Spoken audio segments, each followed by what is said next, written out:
hello to all our grade 12 mindsetters at home. Hope you guys are ready and you are ready to learn this evening. Sorry, I don't know what's happening to me. I guess it's because it's actually the last Learn Extra live show. Unfortunately, guys, yes, this is the last time that you'll see us. But remember that we will continue with revision as from next week. So in other words, we will be playing some of the past shows and covering some revision material to prepare you guys even more for the upcoming exams. But with all that being said, we also have our hashtag Get Connected competition, and it is in the last week of its running. So remember, all you have to do is to continue to vote for your favorite teacher on our Facebook page, or you can also do the same on Curio by simply registering, going on to Curio and voting for your favorite teacher. Remember, if you want your favorite teacher to win, you have to keep voting, guys. Keep those likes coming in.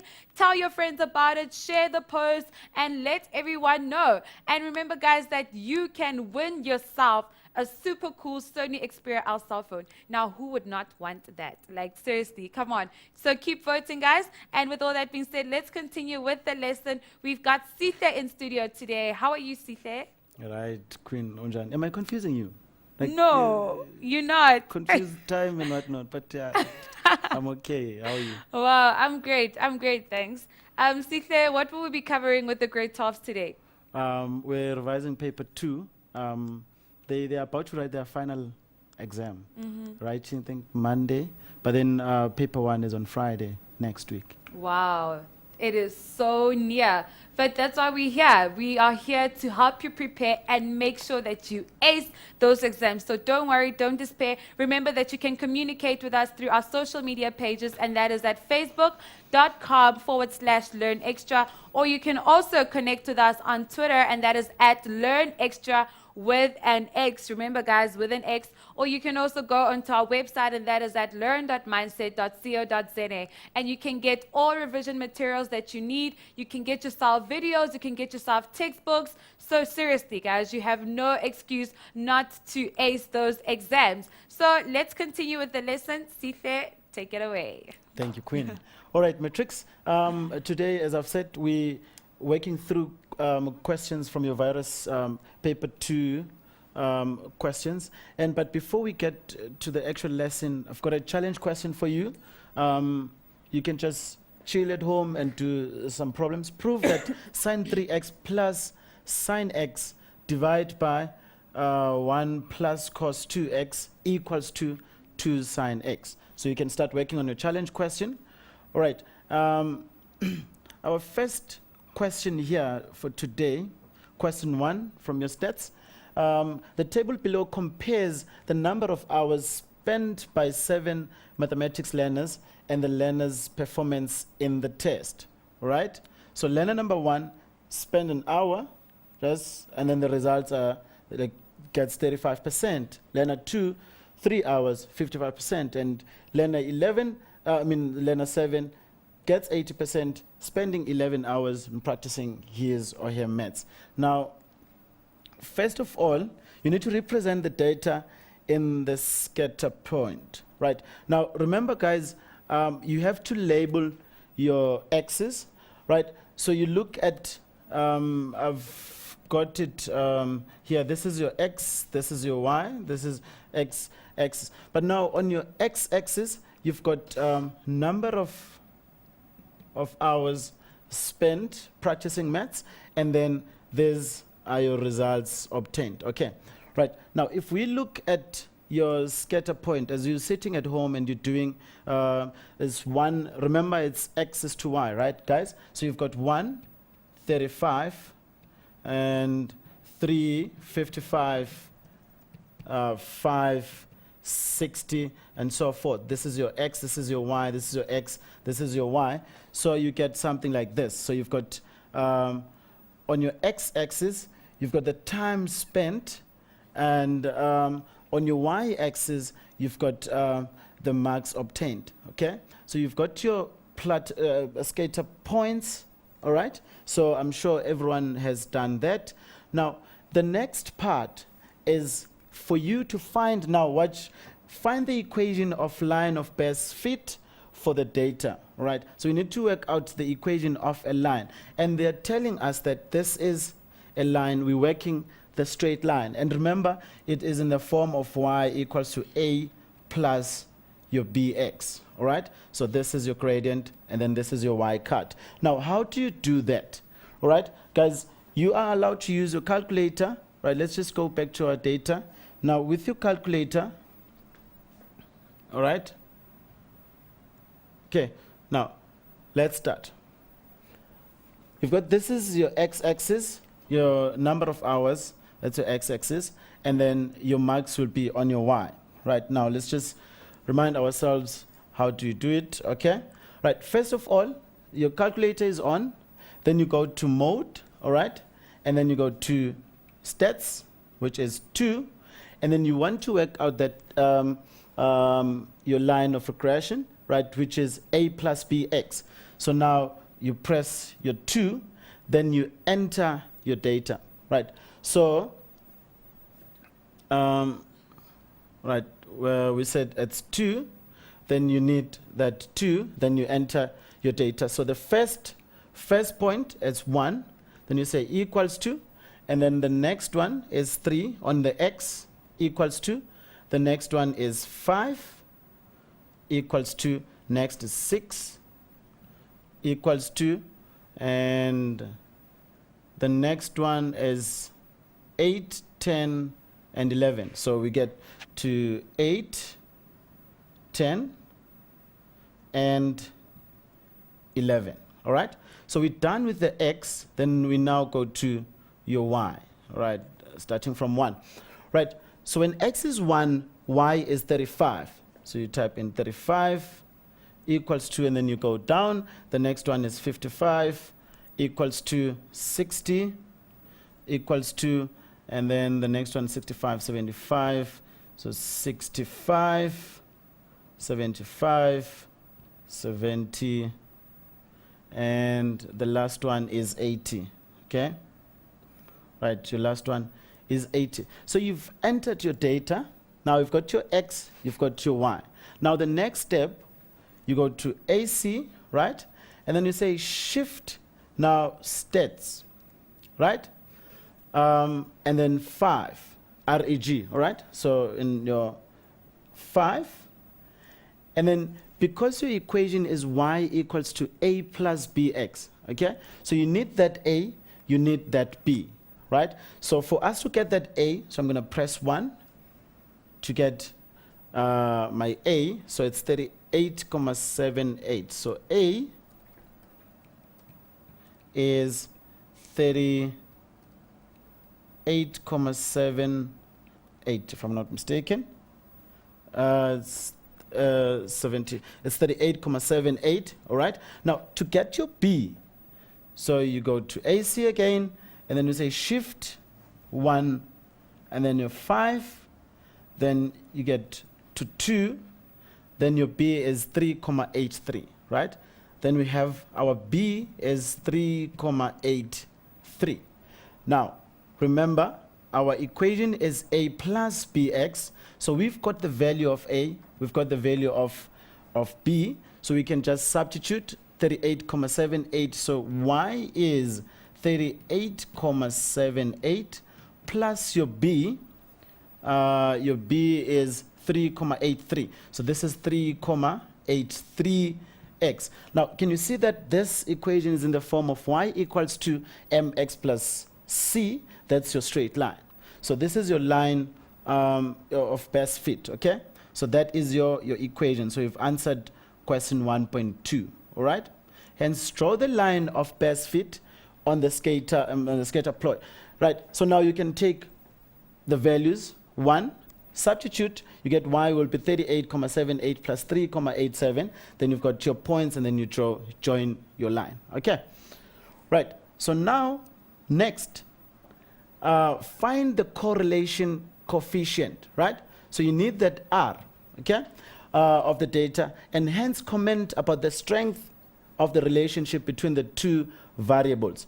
Okay. Now, how do you get that R? We still have our data there. All right. So you go to equals to, say shift stats, and then 5 again. You need that R, so you have to press 3.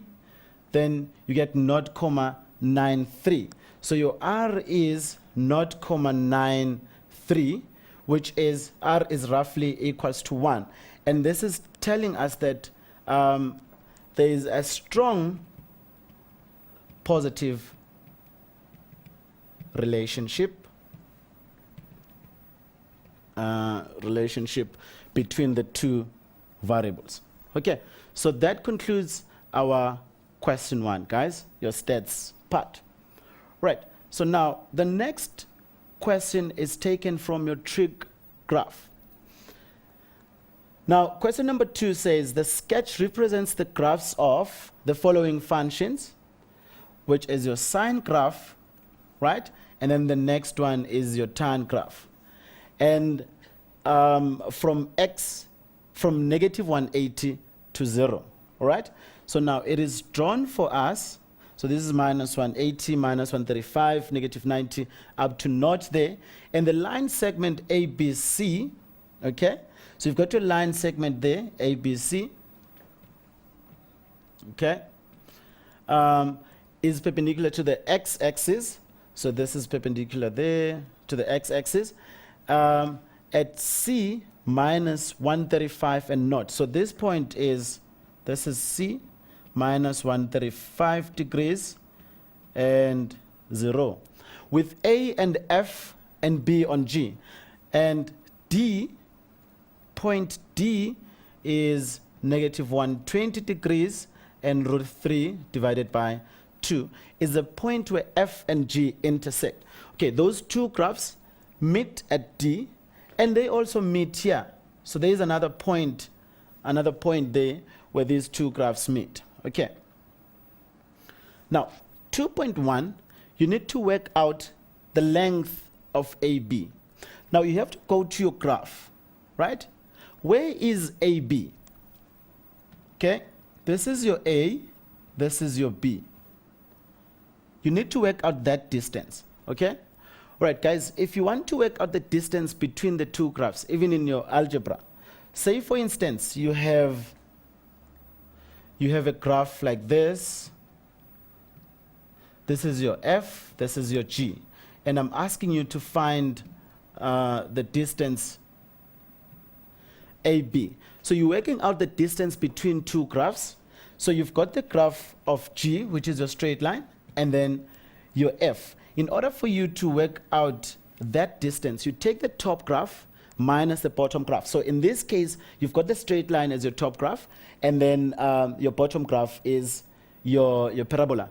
And from there, you take the x value on that line, and then you substitute, then you get the distance. Okay, so now, same thing. If you look here, this is your graph, sine graph.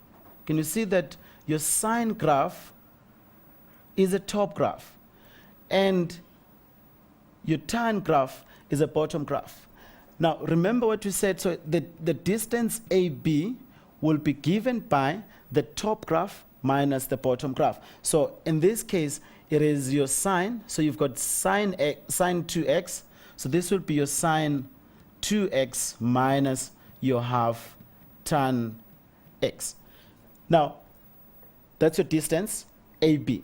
So I'm going to give you a chance to finish up, work out the distance AB, and then we give you a break, and then after the break, you give me the distance AB. Okay. All right, so then let's take that quick ad break, and then we'll continue after the break. See you.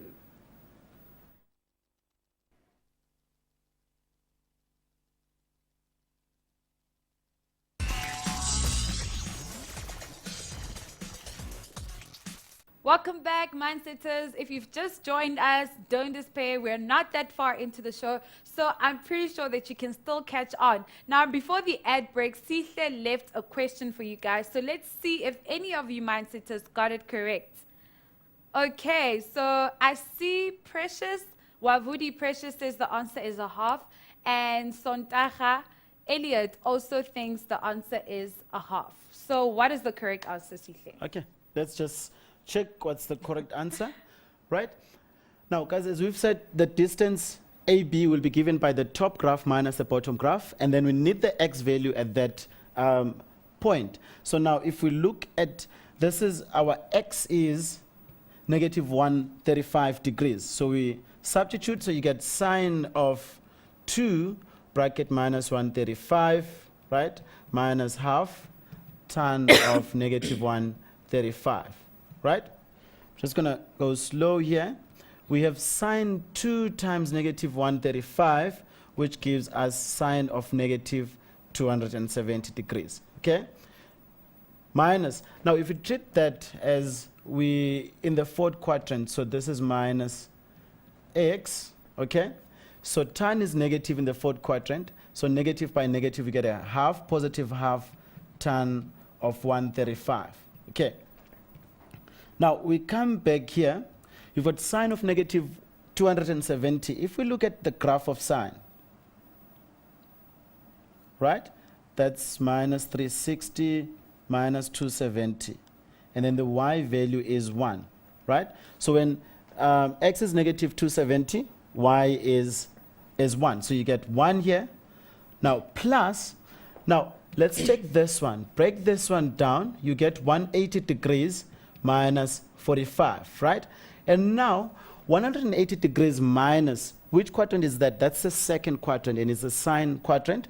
How is tan in that quadrant? Tan is negative, so we get negative a half tan of 45 degrees. So this is now 1 minus a half times, what is tan 45? Tan 45 is 1. Then we get 1 minus a half, which gives us 1 over 2. So the distance, let's see, the distance AB is a half unit.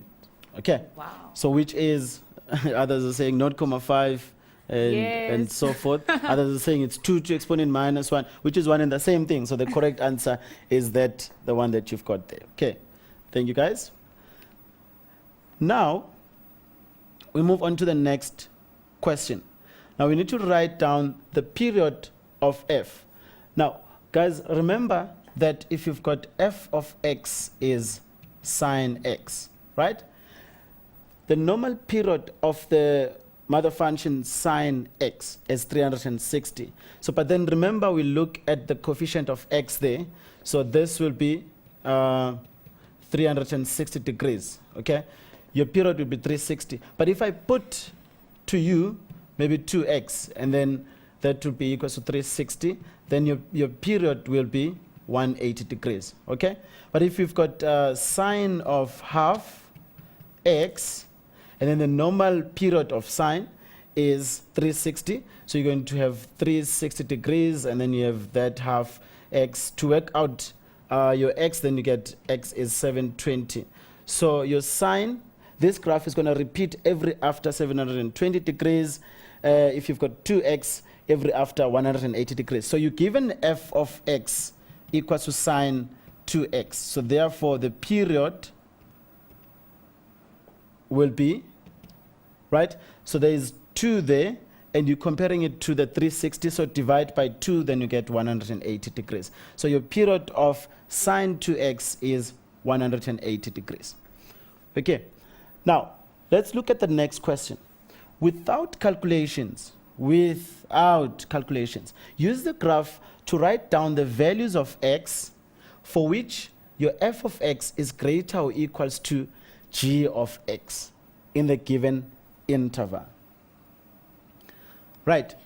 So we're looking at where, so you've got your f of x is greater or equals to g of x. Now, what does this mean? The graph f is sine graph. G is your tan graph. So we're looking at when the graph of sine is above the graph of your tan. All right. So now, if we check here, this is your sine graph, right? This is your sine graph. Now, let's check where is it above the tan graph. If you look at this region here, up to that point, sine is above the tan graph, all right? Okay, let's just use a different color here. This is sine graph above your tan graph.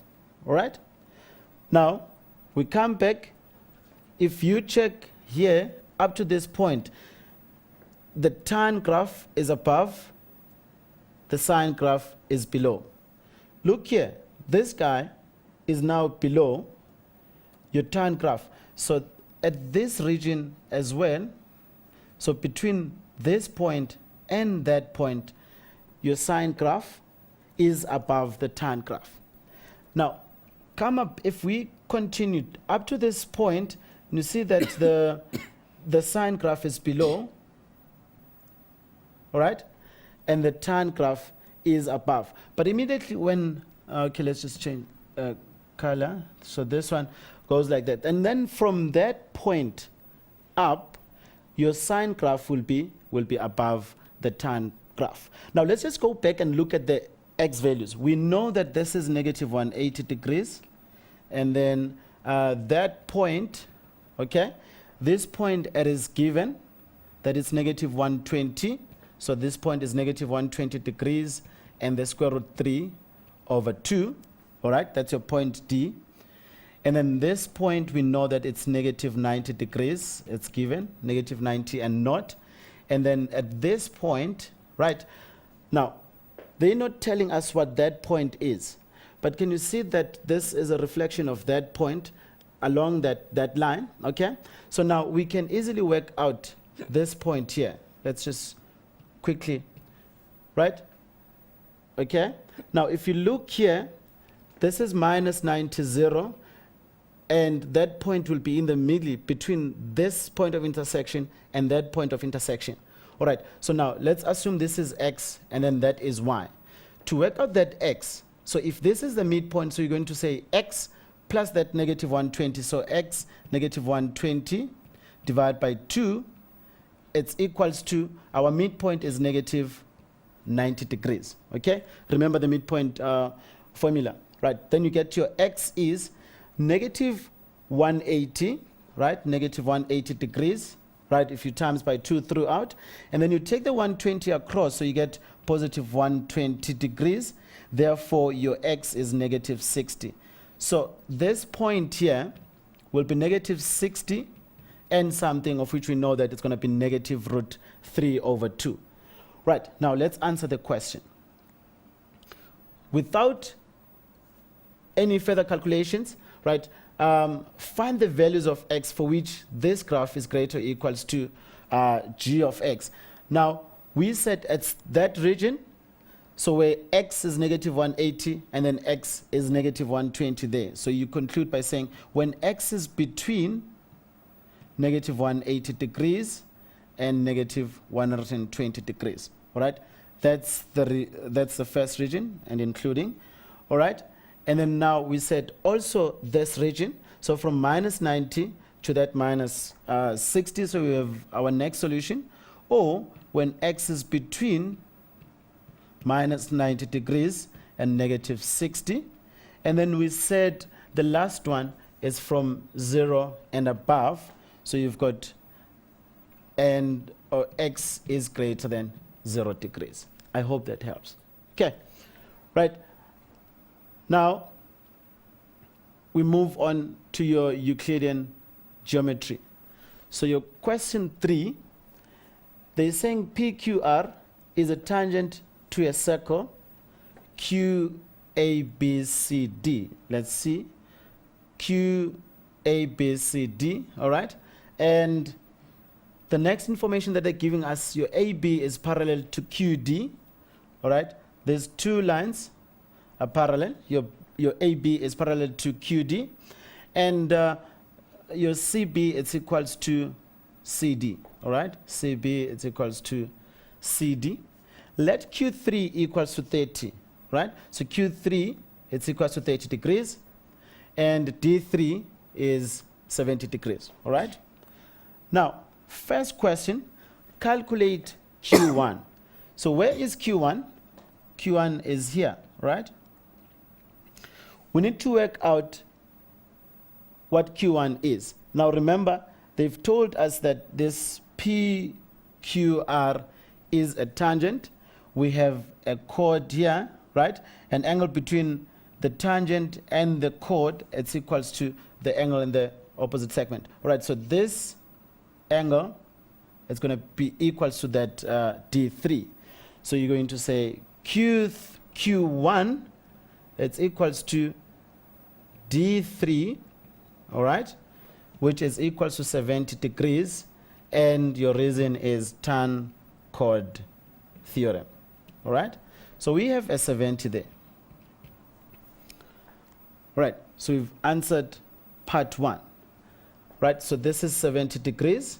Right, now they're asking us to prove, on the next question, prove that C is equals 110 degrees. So we need to work out the size of that angle, all right? So now, from the given information, how can we get C to be 110 degrees, all right? Now, there is info that's given to us, all right? These two lines, AB and QD, all right, they are parallel. Now remember, then if these two lines are parallel, this angle here will be equals to that angle, right? And what's the reason for that? Thank you. It's alternate angles. Right, so therefore this A1, it's equals to D3, which is equals to 70 degrees, and this is alternate angles because your AB is parallel to your QD. All right, so we have a 70 degrees here. But now we want to work out C. If you look at these points, point A, B, C, D, those points are concyclic. All right, so you've got a circle around those points, and now this is a cyclic quad A, B, C, D. All right, grade 12s. Now, let's watch. And the other theorem that we know on your cyclic quad is that the opposite angles of a cyclic quad are supplementary. Right, so now, so in other words, your C plus your A1, it's equals 180 degrees, and your reason, it's opposite angles of a cyclic quad, all right? But we already know what A1 is, so that is 70 degrees, plus your C equals to 180. So therefore, our C is 180 degrees minus 70, which is 110 degrees. So we have proved that this is 110 degrees. All right. Now, let's move on to the next question.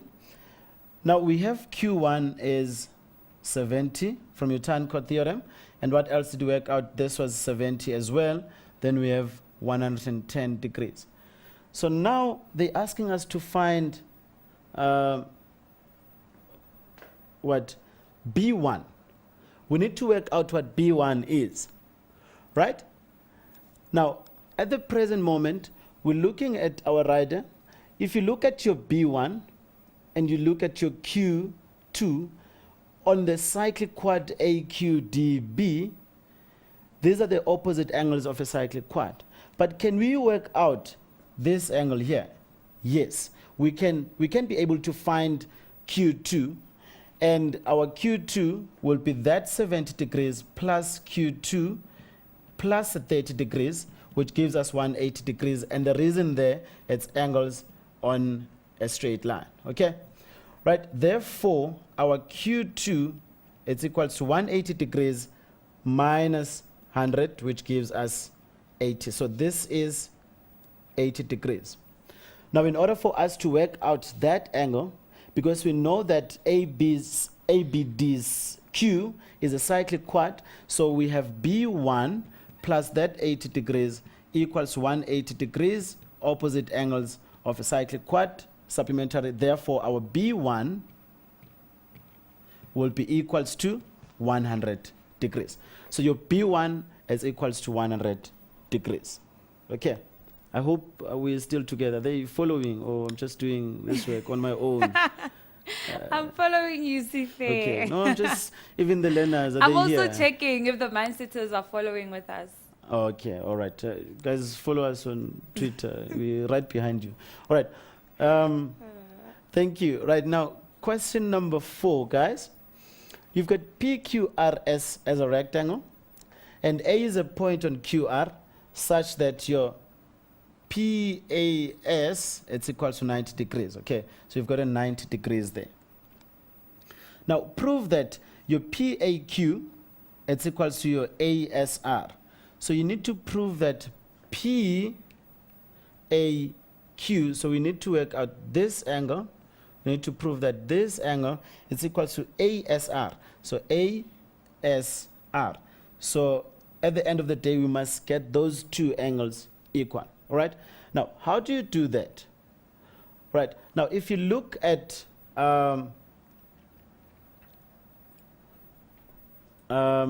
these two angles, now if you look at that straight line, right?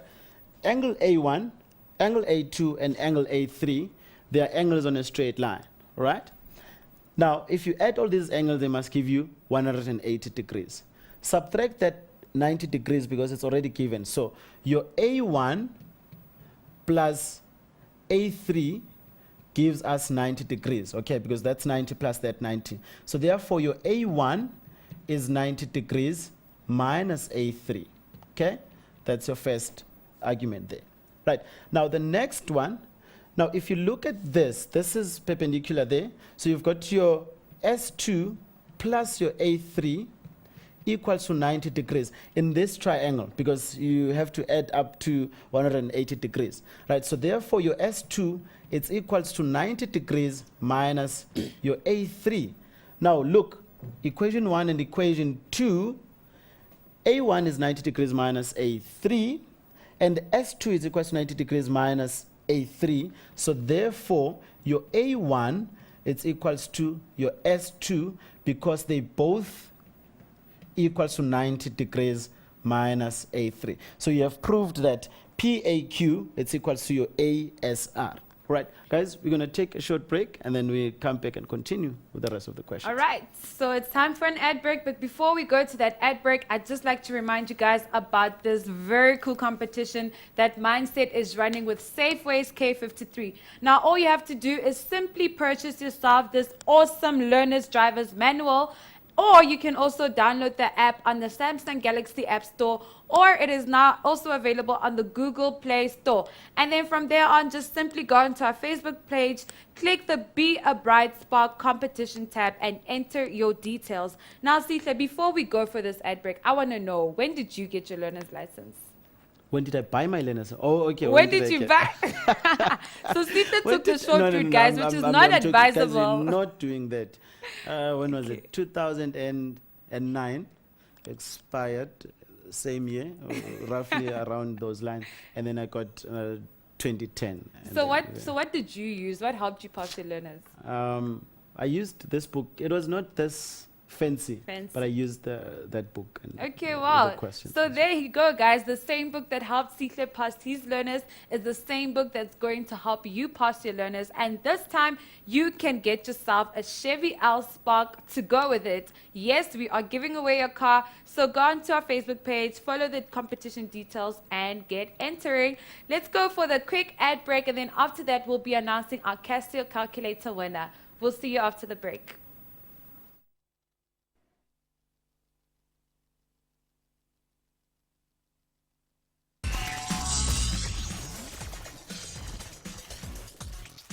Welcome back, grade 12s. You are still tuned in with us, myself and Sihle, on the grade 12 mathematics show. And as I promised, we are going to announce our Casio calculator winner. And our winner is Katleho Nakedi. Now, congratulations to you. You are winning yourself a very awesome, cool calculator, and it is coming your way. Sihle, let's continue the lesson. Thank you. Kumnande studio. Queen, let's do this up until 9. Okay, 9. right? Yeah. Never. Let's not stop at 7. All right, guys. The next question is: you need to prove that triangle APQ is similar to triangle SAR. It's almost SARS. Yo, those people. All right. So you need to prove that triangle APQ is similar to triangle SAR. Okay. Right now, let's just highlight the triangles that we working with. Okay, APQ. So this is APQ, right? We know that we've got 90 degrees there. And then the next triangle is SAR, right? So this is your triangle SAR, and you've got a 90 there. Now, previously, we've proved that this angle is equal to that angle, right? Now, let us just say, you can just simplify your life here and say maybe let your A1 be equals to x. Now, if this is x, then this one is also x. All right, now let's find things that are common in these two triangles, right? And then we're saying in triangle APQ and triangle SAR, right? Let's see if we can work out that A, right? Now, so your angle A here, right? So your A1, it's equals to your S2 in that other triangle. Because we said let that one be x, so we can say both equals to x or proven above. So we did prove that in the previous question, all right? Now let's look at maybe P. If you look at P, now after our assumption there that let this one be x, so this will be your 90 degrees minus x, all right? So now your P, angle P, will be equals to this angle here, A3, because if you add all these angles, they must give you that 180. So angle P will be equals to your A3, all right? It's equals to 90 degrees minus x, okay? Now, the last one will be that Q, all right? Q, it's equals to R. Q, it's equals to R, given, right? They both equals to 90 degrees. Right, both equal to 90 degrees. Now, we needed three things there, right? So you can do it in any order, but then when you write your final solution, it has to follow each other the way you are naming them. So you conclude by saying, in this case, therefore, your triangle APQ is similar to triangle SAR. Can you see that I'm saying APQ, and then on that other triangle, SAR, all right? And then now we worked out the angles, so the first angle, second angle, and the third angle. So it's angle, angle, angle, right? So those two are similar. Right. Now, guys, the next question, if RS is 8 units, and your QA, all right, let's go to RS. RS is 8, all right? And then your QA is X, and then your RA is Y, okay? Express Y in terms of X. So in other words, at the end of the day, you must have Y equals to blah, blah, blah, blah, blah with X, all right? So now let's look at our rectangle. We've got X, Y, 8. So this one is also 8, right? Because opposite angles of a rectangle, they equal in length. So then this part, we know that it's distance X plus Y. So the whole distance there. Now, because we know these two are right angle triangles, this side will be your 8 squared plus x squared from your Pythagoras, all right? And then this side, okay, you've got x squared plus y squared, giving you r squared, so this will be your square root of 8 squared plus your y squared. Now, you come back here, guys. You've got a triangle. This is a right angle triangle, right? There's a 90 degrees there. And you know that PA squared plus your AS squared must give you your PS squared, all right? So PA is the square root of 8 squared plus your x squared. This is all squared plus your square root of 8 squared plus y squared should give us the hypotenuse, which is your x plus y. But this is all squared, all right? Now, let's just quickly simplify. We want, at the end of the day, to get y equals to something with x. So this simplifies to 8 squared plus x squared plus 8 squared plus y squared equals to, if you multiply out there, you get x squared plus 2xy plus y squared, right? Now your like terms, you've got x squared on the right-hand side, x squared on the left-hand side, y squared on the left-hand side, y squared on the right-hand side. Now you're left with the two like terms, so it's 8 squared times 8 squared, which is 2 lots of 8 squared equals to your 2xy, right? And then you divide by 2 on both sides. Then you get 8 squared is 64 equals to xy.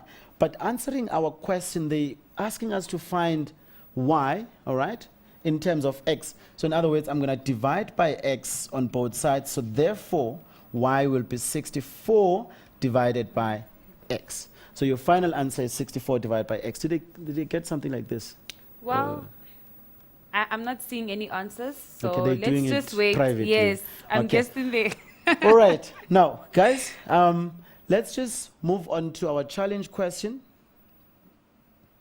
Right. This is our challenge question.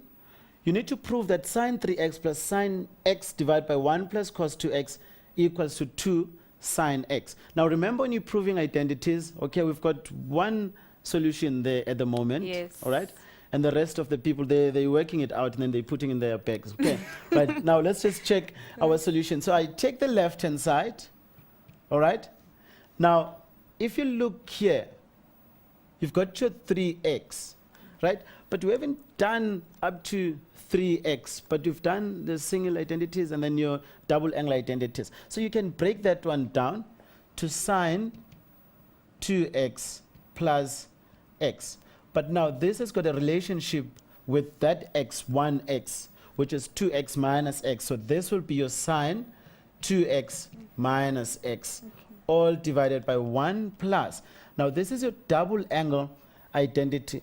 Cos 2x gives us three options: cos squared x minus sine squared x, or 2 cos squared x minus 1, or 1 minus 2 sine squared x. Right, Queen? Yes, correct. All right. Now, so you take any, at the end of the day, you'll get to the same answer. So if we take, for instance, 2 cos squared x minus 1, then we now, here, this is your compound angle identity, which is going to give us your sine 2x cos x plus cos 2x sine x plus sine 2x cos x minus cos 2x sine x. Now, remember what I just wrote down here is from your formula sheet, right? Your sine 2x plus x sine 2x cos x plus cos 2x sine x. Divide by, here I've got like terms 1 minus 1, which is 0, and then I'm left with a 2 cos squared x. Now, if you look at the top, you have sine 2x cos x. Sine 2x cos x. Those two are like terms, so you get 2 lots of sine 2x cos x. Now, this one, you've got cos 2x sine x minus cos 2x sine x. So that and that finished. All right, so that chows each other. All right, so divide by 2 cos squared x. Now, guys, if you look here, that 2 divides that 2. But now we're coming here. This is your double angle identity of sine. So sine 2x, we all know that it is 2 sine x cos x times the cos x, all divided by cos squared x is cos x times cos x. And now the cos x divides the cos x, and the cos x divides the cos x. We left with the 2 sine x, which concludes that this is an identity. Now you conclude by saying, therefore, our left-hand side is the same as our right-hand side. And this is our student who's done well. What's his name or her name? Yes, we've got Mpo Billy Molla, who got the answer correct, and he's actually the only one, the only mindsetter that wrote down everything, all the steps, and the rest of the mindsetters liked the solution. So I'm guessing that you guys also got the same solution when you worked it out, which is good. That's nice. All right, guys. Now let us proceed. My questions are finished. I've got one question from Okay, a mindset though. Just before, let's just quickly finish this one because of time. Once we're done with this one, and then we tackle the All right. questions. All right. Now you need to calculate the value of values of x interval minus 90 degrees to 270 if your sine x is equal to cos 2x minus 1. Now remember, when you're doing your general solution, you must have sine x equals to something, or cos x equals to something, or tan x equals to something. In this case, it's still complex. You've got the sine x, you've got the cos 2x, and so forth. But now if you look at this sine x and look at your cos 2x, when you're choosing your identity, there's three options. You've got cos squared x minus sine squared x, and 2 cos squared x minus 1, or 1 minus 2 sine squared x. If I've got the sine squared x, then this will make that a trinomial, right? The whole thing will be a trinomial. So I'm going to have sine x, it's equal to 1 minus 2 sine squared x minus 1. Okay? Now our next step, 1 minus 1 is 0. Right. Now, mindsetters, you've got sine x equals to 2, negative 2 is a negative here. All right. Negative 2 sine squared x. Now, let us not do this. If I've got x, it's equal to negative 2x squared. Some of us are dividing by x throughout, right? And then we get 1 is minus 2x, therefore x is a negative a half. Now guys, remember, this is a parabola. Your parabola has got two x-intercepts. So you have to take this across, factorize, and get your solution. So this is out, all right? So now I need to take that to the left-hand side. So I've got sine x plus 2 sine squared x equals to 0, all right? Then because that sine x is also going to be part of the solution, so I take out the common factor sine x, bracket 1 plus 2 sine x equals to 0. Then we have this solution first. Your sine x is 0, or your 1 plus 2 sine x is equal to 0, so your 2 sine x is negative 1, therefore your sine x is negative a half, right? Now, we work out our general solution. And now, bearing in mind that at the end of the day, we must get our x between minus 90 and 270. This one is straightforward. That we can easily do that by just drawing a graph, all right? So I've got a graph of sine, and when y values as the naught, it's 0 here, there. All right, so our solution here is x is negative 360, negative 180, 0, 180, and then 360 for this part. Your sine x equals to 0. So your y is 0 when that's your x-intercept. But now coming to the right-hand side, we find our key angle or our reference angle. How do you find the reference angle? So you're going to say shift sine of a half, and then shift sine half, you get 30 degrees here, right? So now, and then you go back, you check, where is sine negative? In which two quadrants is sine negative? It's negative in the third quadrant and also in the fourth quadrant. But we're working the zeros of this function, so we're using the x-axis. So here it's going to be 180 degrees plus our key, and then this is 360 degrees minus our key angle. Right, so now your x is 180 plus 30, that's 210 degrees, plus the period of sine times k, and your k is an element of any integer, right? Or x is in the fourth quadrant is 360 minus our key angle, which is 330 degrees, plus your 360 k. Now we test, we take your k, substitute minus 1, 0, 1, 2, and we look at our restriction there. All right, so now x is, if I put a naught, I get 210 degrees, Or if I put a -1, I get minus 150 degrees. Then you put a 1, then it's too big. And then here I've got, if I sub in the 0, I get 330 degrees. And then sub in a -1, you get minus 30 degrees. Now, guys, once you're done, you go back, you check your restriction. It's minus 90 to 270, right? Now, look at this one. This one will be out. Minus 9, this one be out. But 0 is between minus 90 and 270. And then the 180, this guy is out. Now, we come to this one. 270 is in.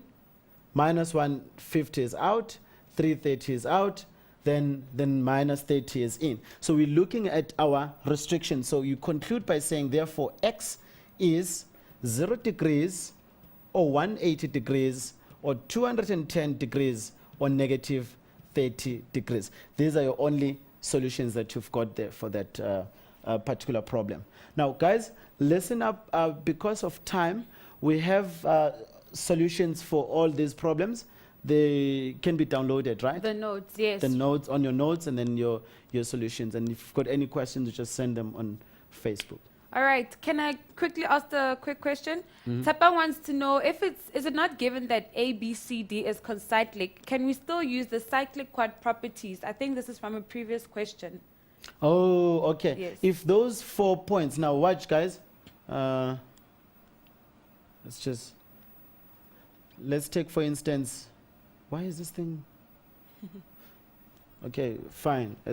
Right, now I've got a circle, and then this point is here, that. And there are 4 points. I've drawn a circle around, then this is a cyclic quad. So you can use the properties of a cyclic quad. All right, there you have it, Precious. I hope Sihle has made the answer clear. Now, guys, we have reached the end of our show, but don't worry because there are more shows coming for this week. But unfortunately, it is the last show of the Learn Extra Live series for mathematics. So, Sihle, this is the last time you'll be seeing the mindsetters for today. What word advice do you have for them for the exams? All right, guys, thank you very much for listening and watching us this year. And you guys have been working I don't know the word. They've been working hard. very hard. And good luck for your exams, guys. Keep pushing. See you around. All right, thank you guys so much for tuning in. We'll see you next year. Goodbye. Hey, ta-da, hey, ta-da.